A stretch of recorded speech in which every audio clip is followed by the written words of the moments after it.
하나님께서 스스로 주체가 되셔서 이루어 나가시는 하나님의 일을 우리는 미시오 데이, 하나님의 선교라고 부릅니다. 성경은 이 하나님의 선교, 하나님의 선교에 대한 거대한 이야기, 대서사, 그랜드 내러티브에 대한 기록입니다. 그 중에서 이스라엘을 부르신 것은, 이스라엘을 세우신 것은 열방을 구원하시려는 하나님의 이 대서사의 전략입니다. 오늘 출애굽기 19장은 하나님의 선교가 한 민족 이스라엘을 통해서 역사 속에 구현되는 장면을 기록하고 있습니다. 하나님은 이스라엘 백성들을 구원하셨을 뿐만 아니라 그들을 하나님의 소유, 제사장 나라, 그리고 거룩한 백성으로 삼으셨습니다. 하나님의 소유, 제사장 나라, 거룩한 백성은 하나님께서 이스라엘 백성들을 통해서 이루어 가시는 하나님의 미션, 미시오 데이의 한 전략이었습니다. 먼저 하나님은 이스라엘 백성들을 하나님의 소유라고 했어요. 5절에 보면 세계가 다 내게 속하였나니 너희가 내 말을 잘 듣고 내 언약을 지키면 너희는 모든 민족 중에서 내 소유가 되겠고, 너희는 열국 중에서, 모든 민족 중에서 내 소유가 될 것이다. 하나님은 이스라엘을 자기의 소유로 삼으셨습니다. 하나님의 소유라고 하는 것이 이스라엘의 정체성이에요. 이스라엘 민족의 주인은 하나님이십니다. 이 소유라는 히브리어 단어는 고대 셈주거에서 왔는데, 세굴라, 왕이 특별히 아끼는 사적인 보물이라는 뜻입니다. 우리는 소유 그러면 하나님이 우리를 장악하고 하나님이 우리를 마음대로 다룬다라고 하는 그 네거티브한 의미를 먼저 떠올립니다. 그러나 성경에서 나오는 이 세굴라라는 소유라는 의미는 물론 하나님이 주인이시지만, 하나님이 주인이시라서 마음대로 가지고 노는 그런 대상이 아니라 하나님의 보물이라는 거예요. 특별히 아끼는 하나님의 보물,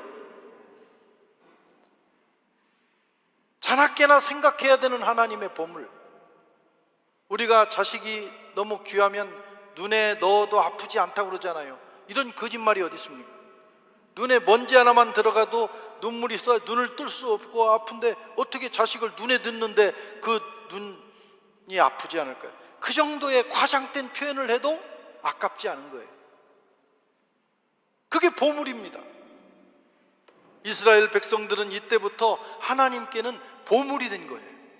세굴라, 하나님의 소유. 그런 의미에서 이스라엘의 주인은 하나님이신 것입니다. 하나님께서 이렇게 하신 이유는 목적이 있어요. 그들을 통해서, 이들을 소유, 하나님의 세굴라로 삼으신 후에 그들을 통해서 하나님이 하시고자 하는 거룩한 일, 거대한 계획을 실현해 나가시기 위한 것.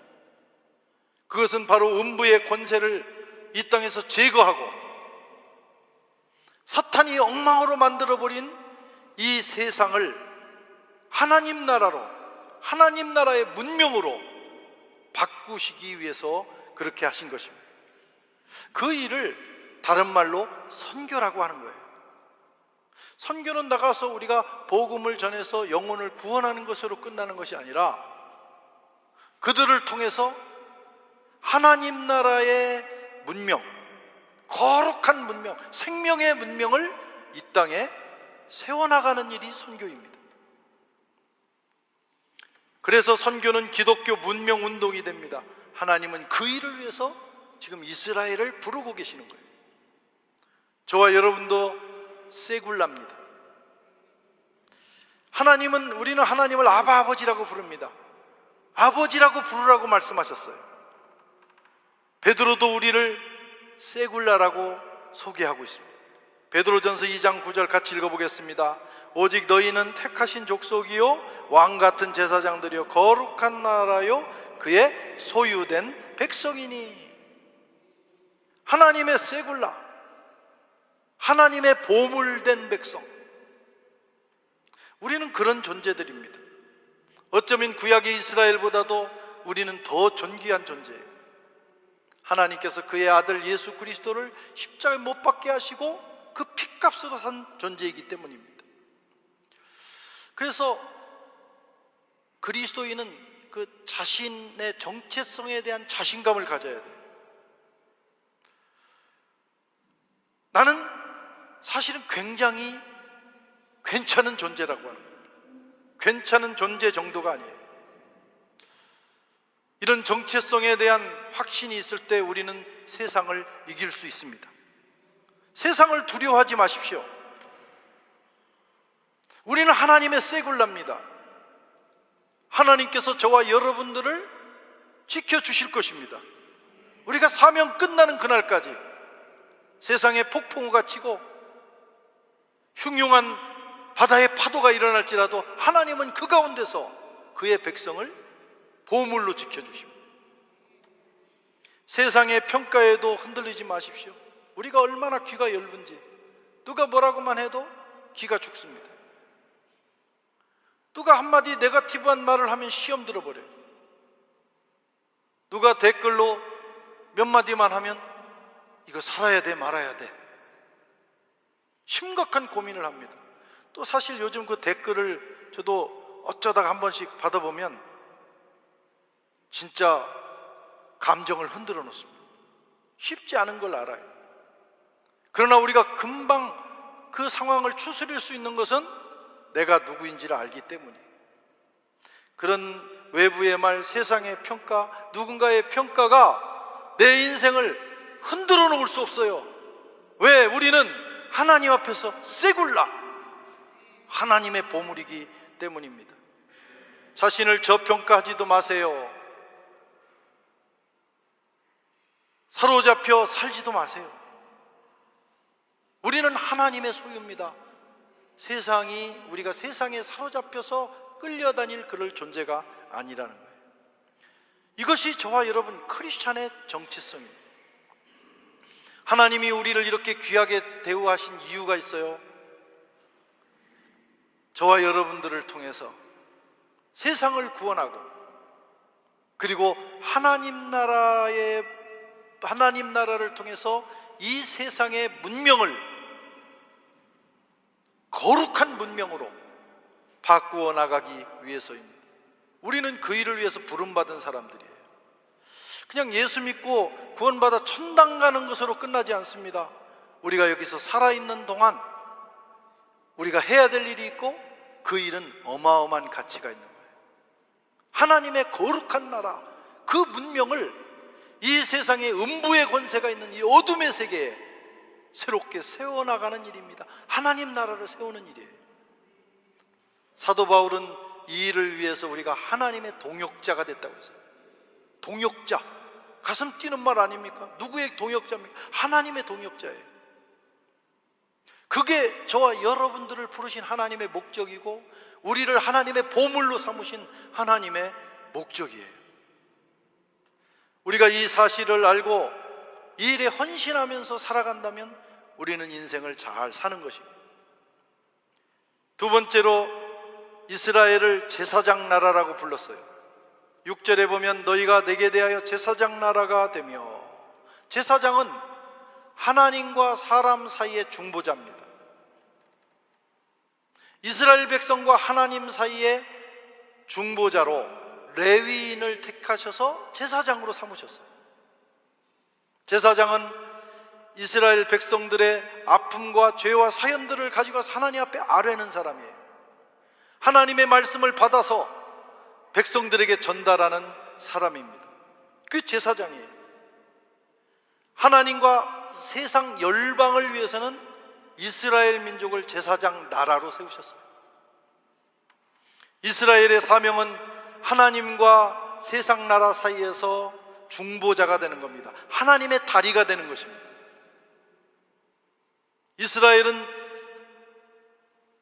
이방인들을 멸시하고 저건 지옥이나 갈 쓸모없는 존재다, 이렇게 멸시해서는 안 돼요. 그들을, 많은 민족 중에서 그들을 세우신 이유가 열방을 위해서 중보하라, 제사장 나라가 돼서 세상의 죄와 허물과 사연을 들고 하나님 앞에 가서 기도하고 또 하나님의 뜻을 세상에 전달하면서 이 세상에 하나님 나라를 세워가도록 하기 위해서 세워주신 것입니다.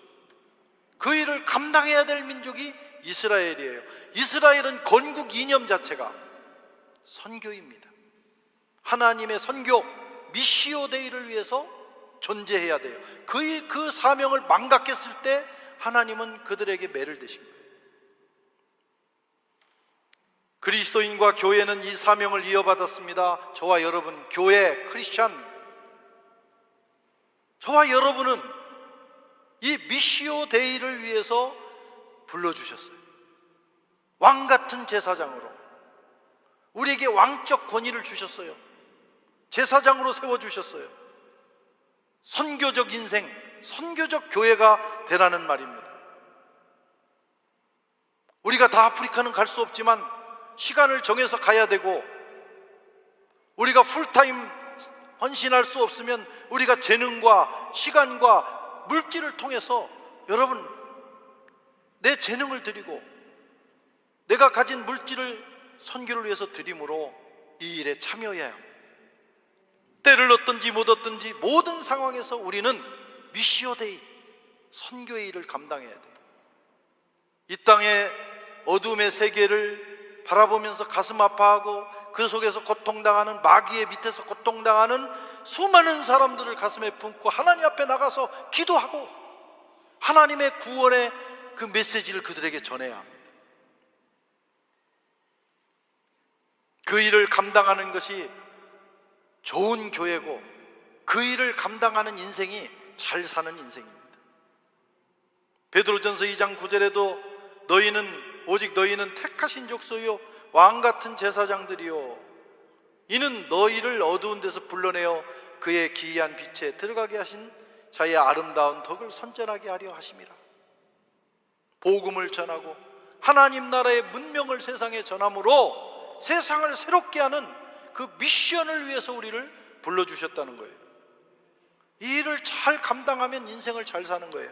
우리는 돈 많이 벌고 좋은 지위에 올라가고 명성을 얻으면 인생을 잘 산다고 생각하지만 20대, 30대, 40대 이 젊은 나이에는 그런 포부가 있어야 되고 비전이 있어야 되고 거기에 자기 인생과 에너지를 쏟아야 됩니다. 그러나 나이가 들어서 50이 되고 60이 되면 그것이 궁극적 인생의 목표가 될 수 없다는 걸 알게 돼요. 아직 그게 감이 안 오는 분들도 있을 거예요. 그러나 어떤 분은 그렇지, 내가 진짜 열심히 내 인생 갈아 넣으면서 살았는데 내가 이게 잘 산 것인가? 60이 되고 70이 된 분들은 그런 후회를 합니다. 내가 이렇게 살았는데 왜 이렇게 내 마음은 공허할까? 허전할까? 그 이유는 여러분, 우리를 부르신 하나님의 궁극적 목적을 위해 헌신하지 않았기 때문에. 미시오데이, 하나님의 선교, 하나님께서 이 땅에 하나님 나라를 이루시는 그 일에 우리가 헌신하고 우리가 쓰임을 받는다면, 그래서 어떤 사람은 그것 때문에 손해도 보고 높은 지위에 올라가지도 못하고 또 자기 명예를 버리기도 하고 남들이 볼 때 허접해 보일지라도 그 사람의 내면은 충만합니다. 후회하지 않습니다. 잘 살았다고 스스로 생각하게 되는 거예요. 여러분, 그리스도인은 결코 자기 안에 머물러서는 안 됩니다. 우린 자꾸 내향적 신앙을 추구합니다. 특히 현대인들, 개인주의가 충만한 이 시대에 사는 사람들은 신앙을 자꾸 내면화시켜요. 물론 우리가 자기 내면을 들여다보고 내가 아주 우아하고 멋진 사람이 되고 젠틀한 사람이 되고 말이죠, 인격적으로 그리스도를 닮아가는 사람이 되는 것은 대단히 중요한 일이에요. 그리스도의 장성한 분량에 이르는 거, 성숙하게 되는 거 대단히 중요합니다. 그런데 거기에 한 가지 문제가 있어요. 너무 그러다 보면, 자기 안에 머무르다 보면 사명을 감당하지 못해요. 예수를 닮아간다는 게 뭡니까? 예수님의 그 고고하고 거룩한 성품을 닮아가는 것과 더불어 하나님 나라를 위해서 자기의 삶을 던져버리신 영적 전쟁터 프론티어에, 적이 기다리고 있는 그 현장에 직접 나오셔서 십자가에서 자기의 몸을 버리신 예수님의 그 사역까지도 감당해야 됩니다. 선교적 삶을 감당해야 됩니다. 그것을 통해서 세상을 향해 하나님의 생명을 흘려보내는 일을 해야 돼요. 그러다 보면 우아하지 못하고, 그러다 보면 세상에서는 초라해 보이기도 하고, 바울의 말대로 세상에서는 버림받은 자 같고 실패한 자 같아 보일 수도 있어요. 그러나 그 일을 위해서 살아간 사람은 결코 실패한 자도 아니고, 결코 버림받은 자도 아니고, 결코 무너진 자도 아닙니다. 가장 인생을 잘 사는 사람이 되는 겁니다. 그러므로 모든 교회와 그리스도인은 세상을 품고 그들을 위해서 기도해야 합니다. 교회는 제사장적 공동체가 돼야 돼요. 우리 교회가 여기 모여서 우리끼리 좋아, 우리 교회는 굉장히 분위기 좋잖아요. 서로 만나면 행복하고 즐겁고 헤어지기 싫고 또 일주일 동안 기다려주고 좋은 공동체입니다. 그러나 거기서 머무르면 안 돼요. 하나님은 우리 교회가 세상을 품고 세상의 아픔을 끌어안고 기도하면서 적이 기다리고 있는, 원수 마귀가 기다리고 있는 그 영적 전쟁터로, 그 프론티어로 달려나가는 그런 공동체가 되기를 원하시는 겁니다. 그런 공동체에 하나님께서 복을 부어주시고 은혜를 부어주시고 그 일을 감당하게 하실 것입니다. 인생도 마찬가지예요. 세 번째는 거룩한 백성입니다. 거룩한 백성이 되리라. 하나님 나라의 모델이 된다는 것입니다. 하나님은 이스라엘을 통해서 하나님 나라가 과연 무엇일까? 세상 나라의 하나님 나라의 모델을 보여주시는 거예요. 아, 저게 하나님 나라구나. 하나님이 다스리는 백성은 저런 것이구나. 저와 여러분도 거룩한 백성입니다. 베드로전서 2장 9절에 너희는 거룩한 백성이니, 저와 여러분을 통해서 세상 사람들이 하나님 나라를 봐야 해요. 하나님 나라가 어떤 것이냐? 아, 선한교회 안목의 집사가 살아가는 나라가 하나님 나라구나. 안목의 청년이, 안목의 자매가 살아가는 저 나라가 하나님 나라구나. 세상 사람들이 유일하게 하나님 나라를 볼 수 있는 것은 그리스도인의 삶이에요. 그걸 위해서 이스라엘 백성을 부르셨고 저와 여러분들을 부르신 겁니다. 거룩한 백성. 거룩하다는 건 우리는 늘 흑백, 그래서 깨끗하면 거룩하다, 그게 원래 단어의 뜻입니다. 그러나 성경은 조금 더 깊은 의미를 가지고 있어요. 깨끗하다고 다 되는 게 아니에요. 구별되었다, 세상과 구별되었다, 그런 뜻입니다. 우리가 이 세상에 살지만, 세상의 문화권 속에, 세상의 문명 속에 살아가지만 뭔가 저 사람을 보면, 저 교회 교인들을 보면 세상에 사는데 뭔가 세상과 다른 어떤 세계를 사는 것 같아. 그것이 보여져야 되는 거예요. 그게 거룩한 백성이에요. 세상과 다른 삶의 방식, 다른 가치관, 다른 패러다임, 뭔가 달라. 우리하고 똑같이 밥 먹고 통닭 먹고 뭐 김치찌개 먹고 가서 또 똥기 하나도 먹고 학교도 같이 다니고 직장생활도 같이 해. 똑같아요. 그런데 뭔가 달라요. 구별되어 있어요. 그것을 보여주는 것이 이스라엘 백성들이고, 하나님께서는 저와 여러분들의 그걸 보여주라고 말씀하고 있어요. 우리는 이 세상에 살지만 하나님 나라의 문명의 영향을 받고 살고 그 문명을 가지고 이 세상을 사는 겁니다. 그래서 자신도 모르는 사이에 세상 사람들이 우리가 뭐가 다르다는 걸 느끼게 해야 돼요. 그런데 정말 그렇습니까? 그렇지 않아요. 요즘 한국교회 트렌드를 분석하는 그런 책들이 나옵니다. 그런데 충격적인 얘기들을 내가 들었어요. 한국교회가 얼마나 교인들이 뜨겁고 열정적이고 정말 예수 혼자 잘 믿는 것 같이 보이지만 별로 세상 사람들하고 다른 게 없어요. 그 중에 하나가 뭐냐면 우리나라는 샤머니즘 문화잖아요. 샤머니즘. 그러니까 급하면 어디 찾아가냐면 무당 찾아가는 거예요. 급하면. 그런데 그 무당, 급할 때 무당 찾아가는, 점쟁이 찾아가는 사람들의 상당한 퍼센테이지가 누군지 아세요? 크리스찬이에요. 집사님도 찾아가고 장로님도 찾아가고, 정말 부끄러운 얘기지만 목사님도 간대요. 아니, 그 무당들이 그 얘기하는 거예요. 그러니까 그 전문가들이 분석을 해본 결과 왜 가냐? 어려움이 왔을 때, 막 정말 심각한 문제가 왔을 때 하나님은 아무리 기도해도 하나님의 답장이 늦어. 응답이 늦다 이게. 그런데 이 점쟁이는 가서 딱 얼마만 되면 그 자리에서 그냥 내가 듣기 좋은 말로 응답을 해주는 거예요. 그러니까 빨리 가서 일단 마음의 평안을 얻으려고 그래요. 그러니까 세상 사람들이 볼 때, 또 그런 점쟁이들이 볼 때 저거 예수 믿는 것들이나 우리나 다른 게 아무것도 없는 거예요. 신의 이름만 다를 뿐이지 영향력이 없는 겁니다. 우리가 그렇게 살고 있어요. 우리가 비록 어려운 상황에서 하나님께 기도해서 그 응답이 늦어서 우리가 힘들고 어렵고 괴로운 밤을 오래 보낼지라도 우리는 하나님의 백성처럼 하나님의 도움을 사모하면서 세상 사람들과 뭐가 해결해 나가는 방법이 달라야 된다. 이게 그것뿐만 아니잖아요.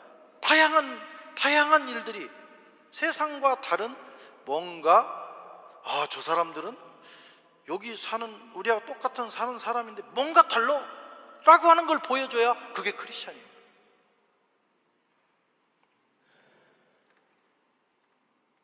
그렇게 함으로 여러분, 이 어둠의 음부의 권세가 다스리고 있는 이 세상에 하나님의 빛의 문명, 하나님의 거룩한 문명을 우리가 확산시켜 나가야 돼요. 그게 선교예요. 우리가 복음 들고 아프리카만 가는 것이 선교가 아니라 우리가 삶 속에서 하나님의 말씀대로 하나님 나라의 문화와 문명을 가지고 이 세상을 한 발짝 한 발짝 걸어나가는 거예요. 남들이 알아주든 몰라주든 뭔가 저 사람들은 다르네, 뭐가 다르네, 하여튼 그걸 느끼게 하면서 우리가 이 일을 진행하면 어느 날 이 파리 8구, 프랑스 파리, 그리고 유럽과 불어권에 하나님 나라의 거룩한 문명이 세워지는 나라가 오는 것입니다. 20세기 최고의 선교 신학자였던 랄프 윈터 박사, 우린 이 사람 생각하면 언리치드 피플, 미전도 종족만 생각하지만 선교란 무엇인가? 이분은 선교란 무엇인가? 선교는 기독교 문명운동이라고 했어요. 선교는 단순히 복음만 전파하는 것이 아니라 어둠의 세력과 악의 세력들을 향해서 싸우는 영적 전투면서 새로운 질서를 세상에 세우는 일이다. 놀라운 일입니다. 우리는 그 일을 위해서 부름받았어요. 그리스도인의 사명입니다. 우리가 어떤 걸 결정할 때, 오늘 하루를 살아갈 때 하나님의 말씀을 따라서 살아감으로 세상 사람들과 뭔가 저 사람들은 그 방식이 달라? 라고 하는 것을 하나하나 보여줄 때 거기서 선교가 이루어지는 것이고, 거기에 매력을 느끼고 감동을 받은 사람들이 한 사람, 두 사람 들어올 때 하나님 나라가 확산되는 것입니다. 이 일을 위해서 하나님께서 저와 여러분 그리고 우리 교회를 부르신 줄로 믿습니다. 이스라엘은 세상을 구원하고 변화시키는 하나님의 전략이었어요. 신약 시대에 하나님의 전략은 저와 여러분입니다. 그 일을 위해서 우리를 하나님의 소유로 보물로 삼으셨고 저와 여러분을 왕같은 제사장으로 그리고 거룩한 백성으로 삼으셨어요. 잘 한번 심각하게 생각해 보세요. 여러분들이 지금 살아가는 이 삶이 정말 어느 날 내가 열심히 모든 걸 쏟아내며 살았는데 어느 날 내가 잘못 산 것 같아 라고 후회한다면 얼마나 슬픈 일이겠어요. 하나님께서 우리를 부르시고 구원하신 이 목적을 깨닫고 우리의 삶을 거기에 헌신하면 여러분 주님 앞에 서는 날까지 인생의 연륜이 쌓여가고 나이가 갈수록 우리 안에는 더 큰 소망과 충만함이 있게 될 것입니다. 그런 은혜가 있기를 주의 이름으로 축원합니다.